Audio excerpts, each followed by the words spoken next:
All right, now we're going to move to our choking set. This is a self-defense set that we do against a choke. And the way we define a choke is anyone trying to cut off our air with their hand. It can either be from the front or from the back. We distinguish this from what we would call a stranglehold, and that's where somebody has their arm wrapped around our neck. And we do that in a different set. This is a choke set. So a single hand choke would look like this.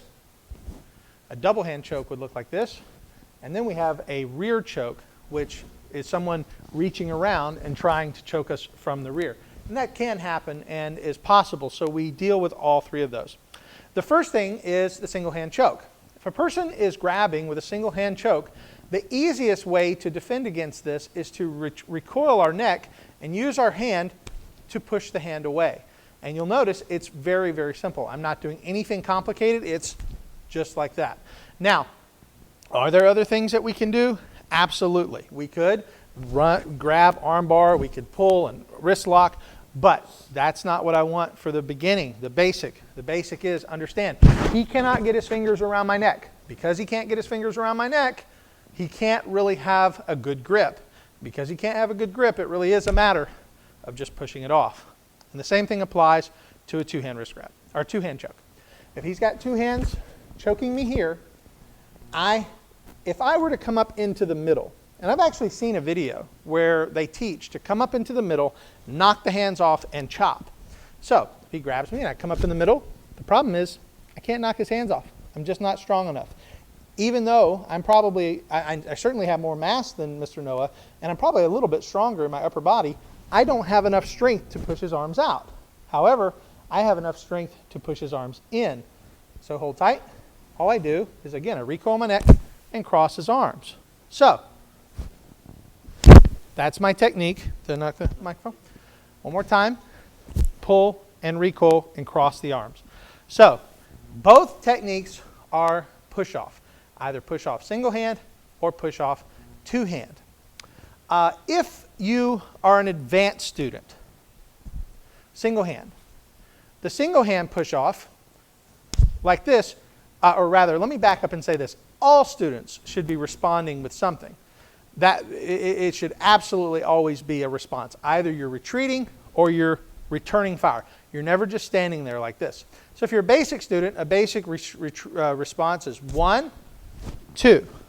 So 1, 2, or 1, 2. Same hand, just here and here. Okay.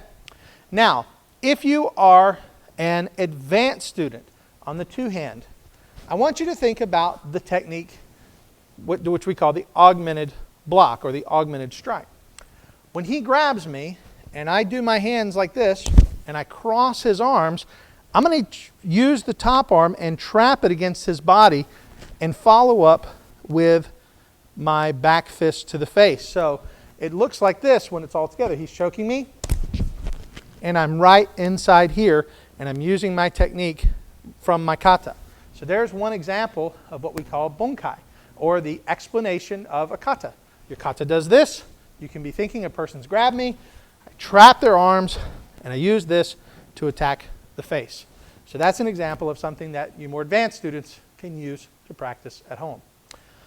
Now, the rear two-hand choke, person has their hands up like this.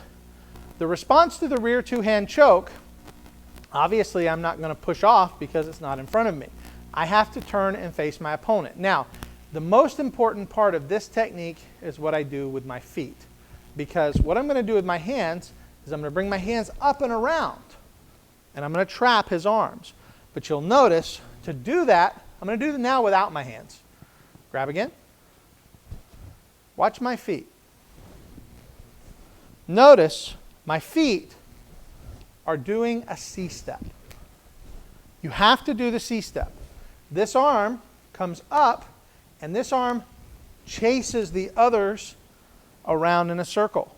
Now, I can come over the top, I can come underneath, I can follow with a ridge hand strike, I can knee, I can hammer fist. He doesn't really have much choice because I have his arms trapped very tightly underneath my arm. So, again, he grabs, immediately return, grab, follow up with a strike. Now there's one last technique. This one's a little harder to show, because it takes putting up against the wall.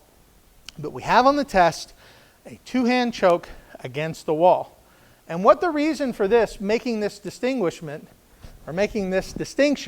is because if I'm up against the wall, it's hard to do the push-off because he has the leverage of the wall pushing against my back and he has his weight pushing against me. So instead of coming back and crossing his arms, I need to go to the side. And the way that I'm going to do that is something we call the John Travolta move. Now, some of you may be a little young to know who John Travolta is, but if you watch the technique, it looks like this. Notice the dance move that it looks like. It looks like the old 70s John Travolta dance move. Now, if he's got me held, I'm going to take my arm up and across. Now, the wall was here, and I've come off the wall. Now, my other hand is going to grab here, and I'm going to elbow. So all together, it looks like this. Just like that.